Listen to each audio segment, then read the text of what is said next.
Hello everyone, welcome back. So in today's video, I'm going to show you how you can use the RedotPay $5 sign up bonus, and I'm also going to answer one of the most common question: can you withdraw the $5 bonus? Now, if you haven't signed up yet, you can just simply use the link in the description in order to create your account, and you are also going to get the $5 welcome bonus absolutely for free.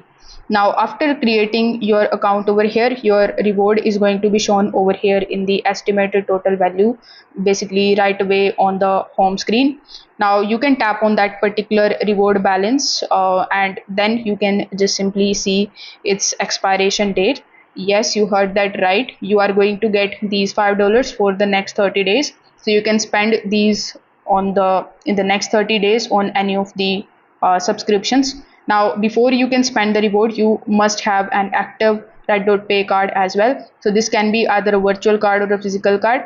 Just keep in mind that the $5 bonus cannot be used in order to pay the card's application fee. You will need to purchase the card separately first.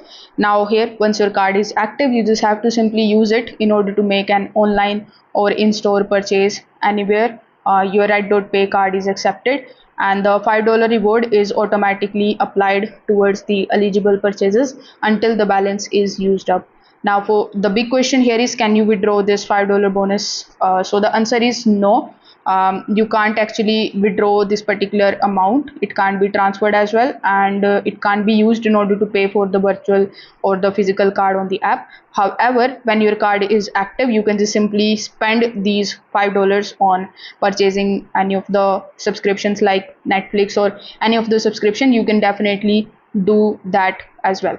So if this video helped you out, consider subscribing to the channel and liking the video. Thanks for watching.